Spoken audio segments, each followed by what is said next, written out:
आप सभी को नमस्कार, शुभ संध्या। सार्थक government job point YouTube channel आप सभी लोगों का हार्दिक स्वागत करता है। बहुत बड़ी अपडेट निकल करके आ रही है आप सभी भाई बहनों के लिए, जो कि आपके पीआरटी के भविष्य से निर्भर करता है।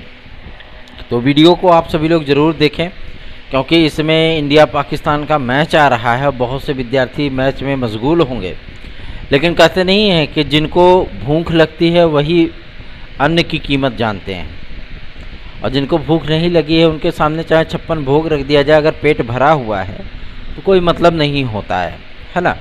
तो आज कौशाम्बी और फतेहपुर में विशाल धरना प्रदर्शन का आयोजन किया गया, जिसमें वो तमाम विद्यार्थी सम्मिलित हुए जो कि बीएड डिग्री से संबंधित थे। यहाँ पे जैकी साहब, मतलब जैकी जो यहाँ के विधायक हैं अपना दल के, वो आए थे और उन्होंने छात्रों को संबोधित भी किया। और सबसे बड़ी चीज़ यह है कि उन्होंने इस बात के लिए आश्वस्त किया है कि बीएड विद्यार्थियों के लिए जो समस्याएं सामने आई हैं सर्वोच्च न्यायालय के माध्यम से, उन समस्याओं के निराकरण के लिए जिन जिन सरकारों ने रिक्वेस्ट किया था, हम सभी लोगों ने भी एकजुट होकर के आप सभी लोगों की बातें प्रधानमंत्री तक पहुंचाई। और आज एनसीटीई ने ये डिक्लेयर कर दिया है कि हमको 4 वर्षीय इंटीग्रेटेड कोर्स जो अब स्टार्ट किया जा रहा है, लगभग बहुत से संस्थानों ने इस कोर्स को स्टार्ट भी कर दिया है, ठीक है ना। अभी ये पायलट मोड पे है, अभी हर जगह पे ये चल नहीं रहा है, लेकिन ये पायलट प्रोजेक्ट पे है, ठीक है ना। और उसके बाद 2 वर्षीय बीएड और 1 वर्षीय बीएड तो वैसे भी समाप्त हो चुका है। तो इन डिग्रियों को ये प्राथमिक से लेकर के हायर तक जो है इसको एलिजिबल करेंगे। और साथ ही साथ बीएड को प्राथमिक में लाने के लिए ब्रिज कोर्स जैसी जो पाबंदियाँ थीं, क्योंकि जब सिलेबस का कंपैरिजन किया गया एमएचआरडी और एनसीटीई के माध्यम से, तो ये पाया गया कि जिस शिक्षा शास्त्र में स्नातक होते हैं बीएड के विद्यार्थी, उसी शिक्षा शास्त्र के सेम सिलेबस पे डिप्लोमा लेते हैं डीएलएड के विद्यार्थी। अब एक समस्या इस बात को लेकर के आ रही थी कि एनआईएस से डीएलएड करने वाले विद्यार्थियों को दिक्कतों का सामना करना पड़ रहा था, तो वो भी अब सम्मिलित हो गए हैं। लेकिन हमारा मुद्दा डीएलएड वालों को लिए नहीं है, हमारा मुद्दा सिर्फ और सिर्फ हमारे बीएड के भाई बहनों के लिए है। और एनसीटीई ने इस बात को क्लियर कर दिया है कि अब किसी भी प्रकार का सेतु पाठ्यक्रम, जो पुरानी भर्तियां हुई हैं उनके लिए तो सेतु पाठ्यक्रम कराया जाएगा, और ये ट्रेनिंग आपकी बीआरसी पे होगी, ठीक है ना। जो बीआरसी पे ट्रेनिंग कंप्लीट करने के बाद विद्यार्थियों को 3 महीने बीआरसी पर ट्रेनिंग कंप्लीट करेंगे, विभिन्न डाइटों पर ट्रेनिंग कंप्लीट करेंगे। उसके बाद 3 महीने वो विद्यालयों में ट्रेनिंग करेंगे, उनकी पूरी मॉनिटरिंग करेंगी, जो टीमें बनाई जाएंगी सरकार की तरफ से। और उसके बाद उनको एक डिपार्टमेंटल एग्ज़ाम देना होगा, फिर आपको एक ब्रिज कोर्स का एक सर्टिफिकेट भी दिया जाएगा। ये तो बात हो गई, क्योंकि सेम वही सिलेबस तैयार किया गया है, कैसे आपको लेसन प्लान तैयार करना है, कैसे आपको जो है मतलब टीचिंग करनी है, चाइल्ड डेवलपमेंट कैसे करना है, ये तमाम चीज़ें उसमें सिखाई जाएंगी। बीएड के विद्यार्थी उसको पहले ही सीख चुके हैं। तो आज सिलेबस का जब कंपैरिजन किया गया तो इस बात को पाया गया कि सेम सिलेबस है, बस थोड़ा सा डिफरेंट है एक दूसरे में, लेकिन प्रक्रियाएं सेम हैं, है ना। तो ये ब्रिज कोर्स वाला जो मुलम्मा है, इसको आपके 6 to 8 से लेकर के आपके प्राइमरी तक हटा दिया गया। अब ये चीज़ें आपको आरटीई एक्ट में देखने के लिए नहीं मिलेगा। ये ब्रिज कोर्स क्या होता है, क्या उसके पहले प्राथमिक में बीएड डिग्री धारक नहीं पढ़ा रहे हैं? पढ़ा रहे हैं। बहुत से बीएड डिग्री धारक 2007, 8, 9 में पढ़ा रहे हैं, नौकरी पा करके विशिष्ट बीटीसी के माध्यम से। तो पहले की चीज़ें जो हुआ करती थी पहले भी और आज भी वही चीज़ें हैं, सेम टू सेम। तो इस कंडीशन में जो ब्रिज कोर्स वाला भाई, क्योंकि सर्वोच्च न्यायालय ने ब्रिज कोर्स पे बिल्कुल भी ध्यान नहीं दिया, ठीक है ना। सेतु पाठ्यक्रम पे बिल्कुल उन्होंने फोकस ही नहीं किया, ध्यान ही नहीं दिया। जिन जिन चीज़ों को लेकर के इन्होंने टिप्पणियाँ की थी, उन चीज़ों की टिप्पणियों को जो है पूरी तरीके से निष्प्रभावी करने के लिए, क्योंकि भाई जो जो टिप्पणियाँ हुई हैं उनका नियम कानून बदला जाना चाहिए, है ना, उन गलतियों को सुधारा जाना चाहिए, ताकि सर्वोच्च न्यायालय में भी अगर ये मैटर जाहिर सी बात है जाएगा, है ना। एमएचआरडी मिनिस्ट्री खुद ही लेकर के जा रही, 14 तारीख को आपका याचिका डालने चल रही है एमएचआरडी मिनिस्ट्री, जिसमें विस्तृत बेंच के सामने आपके संशोधित प्रारूप को रखा जाएगा कि हम विद्यार्थियों को सम्मिलित करना चाहते हैं। और आरटीई एक्ट में जो डीएलएड और बीटीसी वालों को ही केवल प्राथमिक के लिए योग्य माना गया था, इस कोर्स में बीएड को कंपलसरी रूप से जोड़ दिया जाएगा, ठीक है ना। इस कोर्स में कंपलसरी जोड़ दिया जाएगा, फिर कोई विवाद ही नहीं होगा, ठीक है ना।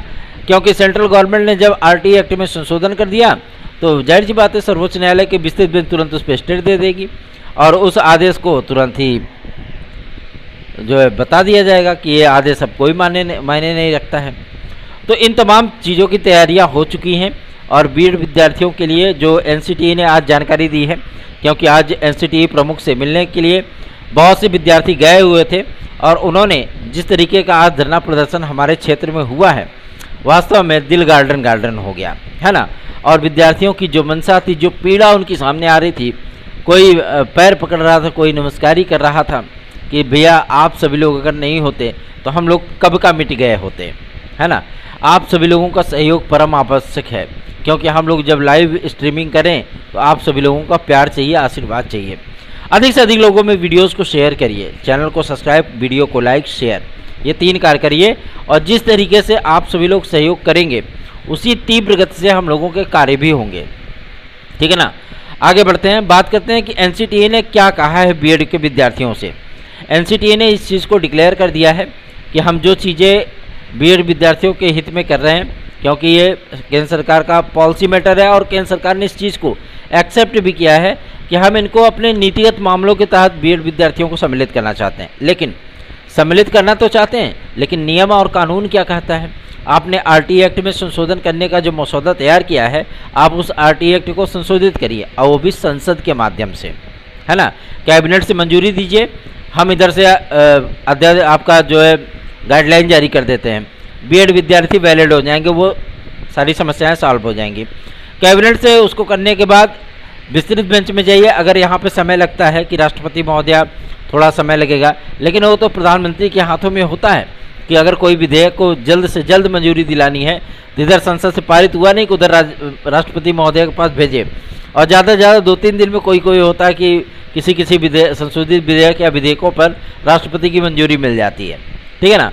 और उन तमाम आदेशों को लेकर के विद्यार्थी जो परेशान हैं कि कहीं से बाहर किए जा रहे हैं, कहीं से बाहर किए जा रहे हैं, मैं आप सभी लोगों को बता दूं बिहार गवर्नमेंट भी अब इन्हीं चीज़ों को लेकर के, क्योंकि एनसीटीई ने उनको वहाँ पे अपने आहर्ताओं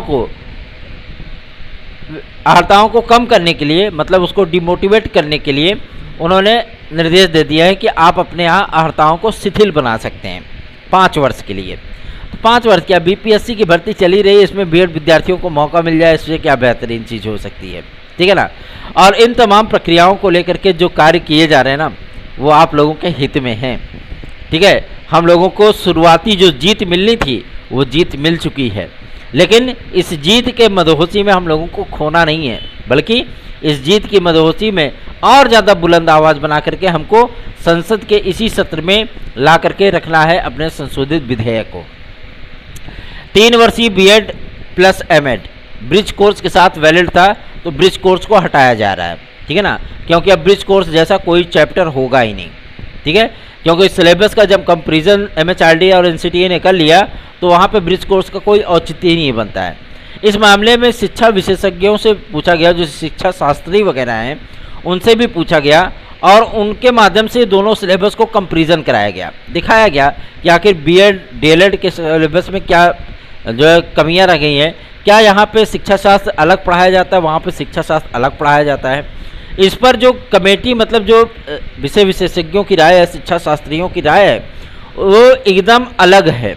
उन्होंने स्पष्ट कर दिया है कि सिलेबस में थोड़ा बहुत परिवर्तन है, बाकी सारी चीज़ें सेम हैं, ठीक है ना, सेम वही कंडीशन है और सेम प्रक्रिया है, सेम अवधि है, तो इसमें कोई दिक्कत होनी नहीं चाहिए। इसीलिए एनसीटीई ने क्लियर कर दिया कि ब्रिज कोर्स नहीं रखा जाएगा, पहला। दूसरा, ये एमएचआरडी मिनिस्ट्री संशोधित मसौदे को कैबिनेट से पारित कराने के बाद विस्तृत बेंच में 14 तारीख को जा रही है, ठीक है ना। याचिका होगी, याचिका होने के बाद एमएचआरडी मिनिस्ट्री स्वयं वहाँ पे पार्टी बनेगी, ठीक है ना, विस्तृत बेंच में। और जिन जिन माध्यमों से ये चीज़ें हुई हैं, क्योंकि वहाँ पे सरकार की ही बात सुनी जाएगी, ठीक है ना, अपनी बातें वो रखेंगे। और हो सकता है कि राजस्थान गवर्नमेंट और छत्तीसगढ़ गवर्नमेंट ये सब पार्टियाँ वहाँ पर बने, और हो सकता है कि उन लोगों की भी बातें सुनी जाएँ, ठीक है ना। और इन तमाम मुद्दों को लेकर के अभी तक ना कोई कैविएट दाखिल हुई है विपक्षियों के माध्यम से, और ना ही किसी प्रकार का कोई ऑब्जेक्शन किया गया है। तो सरकार याचिका डालती है तो सबसे पहले सरकार का पक्ष सुना जाएगा, ठीक है ना।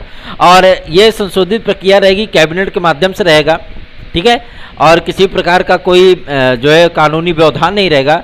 तो जाहिर सी बात है सर्वोच्च न्यायालय उस याचिका पर सुनवाई भी करेगा और तुरंत ही निर्देश भी जारी कर देगा, ठीक है। और हम लोगों की जो केवीएस की याचिका पड़ी थी उसकी सुनवाई मंगलवार को होने चल रही है। पूरा यकीन है कि आप सभी लोगों के फेवर में फैसला आएगा, ठीक। और एनसीटी एकदम क्लियर कर चुका है कि सितंबर में हम जो शिक्षा मंत्रियों की मीटिंग बुला रहे हैं 15 तारीख को, 14-15 तारीख को मीटिंग होगी, ठीक है ना। और इसमें शिक्षा शास्त्रियों को भी सम्मिलित किया जा रहा है, जो बड़े बड़े शिक्षा शास्त्री हैं, ठीक है ना। और यूजीसी की कमेटियां भी इसमें सम्मिलित होंगी, राज्यों के मुख्यमंत्री के सलाहकार भी, मतलब जो प्रमुख सचिव होते हैं वो भी सम्मिलित होंगे, राज्यों के शिक्षा मंत्री भी, जो कैबिनेट स्तर के शिक्षा मंत्री हैं वो भी सम्मिलित किए जाएंगे, ठीक है। और इन तमाम लोगों को राज्यों से जो है संशोधित मसौदे को दिखाया जाएगा कि यह हमारा आरटीए एक्ट का संशोधित मसौदा है और ये चीज़ें हमने परिवर्तित की हैं। इस पर अगर किसी को ऑब्जेक्शन है तो भी बोले, अगर कोई सपोर्ट कर रहा है तो भी बोले, ठीक है। सूचना प्राप्त हुई है, हम लोगों ने जानकारियां एकत्रित की हैं कि लगभग 18 से 19 राज्य आपका सपोर्ट करने वाले हैं बीएड छात्रों का, ठीक है ना। क्योंकि बहुत से ऐसे भी संस्थान हैं जिन्होंने मान्यता ही वापस कर दी थी और अब तो काउंसलिंग होने चल रही है। अब अधिकतर संस्थानों ने लेटर लिख दिया है मुख्यमंत्री महोदय को कि हमारे यहाँ की सीटें रिक्त रह जाएंगी क्योंकि विद्यार्थी एडमिशन नहीं लेंगे, ठीक है ना। और सेंट्रल गवर्नमेंट भाई अब यहाँ पे भी दिक्कतों का सामना करना पड़ रहा है आपको। इलाहाबाद यूनिवर्सिटी से इन्होंने भी सेंट्रल गवर्नमेंट को पत्र लिखा कि बीएड को लेकर के फैसले किए जाएं। तो हर जगह से दबाव बना पाने में हम सभी लोग सफल हुए, इसलिए चीज़ें हम लोगों के फेवर में आनी स्टार्ट हुई, ठीक है ना। अभी भी डीएलएड और बीटीसी वाले छात्र खामोश नहीं बैठे हैं, तो आप सभी लोगों को भी एकता दिखानी है। आप लोग निष्क्रिय बन जाते हो, ये सबसे बड़ी कमी है आप सभी लोगों की।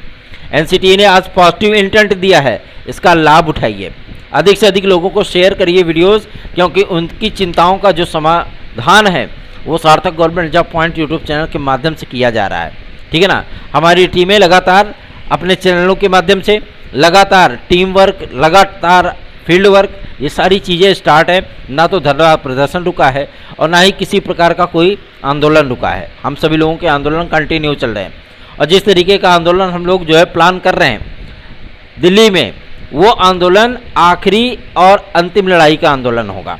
वहीं पे डिसीजन लेकर के आ जाना है, क्योंकि उसी दिन से संसद का विशेष सत्र भी स्टार्ट होने चल रहा है। तो आप सभी लोग वीडियोस अधिक से अधिक लोगों में शेयर करिए, चैनल को सब्सक्राइब करिए, वीडियो को लाइक करिए। आगे बढ़ते हैं। जो हमारे टीजीटी पीजीटी 2016-2021 के अभ्यर्थी हैं वो हमारी याचिका से जुड़े, उन विद्यार्थियों का हित प्रभावित नहीं होगा, उन विद्यार्थियों के हित में कोर्ट का फैसला आएगा, उनकी काउंसलिंग होगी, उनको नियुक्तियां भी मिलेंगी। देर मत करिए।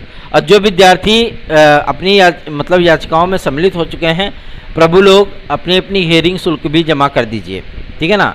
और सबसे बड़ी चीज़ यह है कि आप लोगों के लिए हमने उन्हीं शुल्क में 5 हियरिंग करवाई, 5 हियरिंग, ठीक है ना, 5 सुनवाइयाँ हुई हैं। हर बार अब फाइलें फिर से भेजी गई हैं, फिर अब डेट लग रही है। डेट आपकी लगेगी कब की? बुधवार बृहस्पतिवार की डेट लगेगी, ठीक है ना। और 3 सुनवाइयों में ये फाइनल होगा ये केस। और उसके बाद आपकी द्वितीय प्रतीक्षा सूची टीजीटी और पीजीटी की 2016 की 2021 की जारी की जाएगी।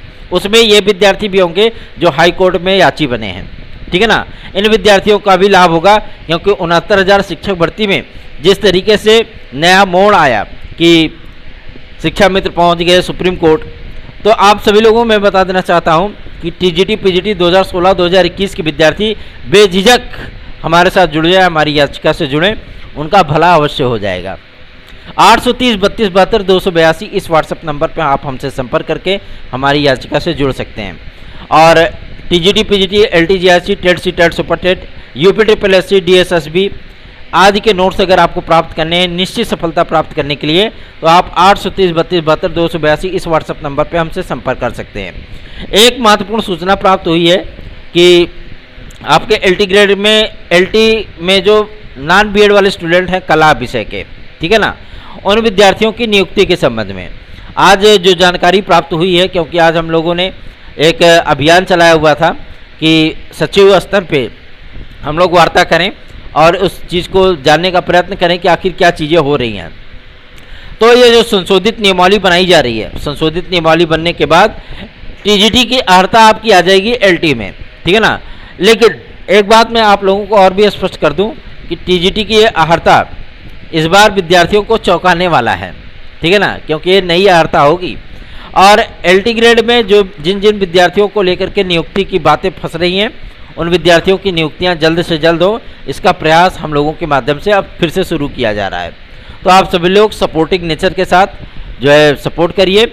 और साथ ही साथ मैं आप लोगों को बता दूं, एपीएस का जो विज्ञापन है आप लोगों का, वो 13, 14 या 15 इस तारीख के बीच में आएगा। लगभग 310 पदों का विज्ञापन होगा, 310 से लेकर के 350 पदों के बीच में ये विज्ञापन जारी किया जाएगा, ठीक है। और एज रिलैक्सेशन के लिए विद्यार्थियों को मैं आगाह करना चाहता हूँ, जिस तरीके से हम लोगों ने प्रयास शुरू किया है, आप सभी लोग भी सपोर्ट करना शुरू करिए। आप लोगों को एज रिलैक्सेशन प्रोवाइड करने के लिए हम लोग शासन स्तर पर दबाव बना रहे हैं, ठीक है ना। तो सहयोगात्मक रवैया अपनाइए। धन्यवाद, शुभ रात्रि।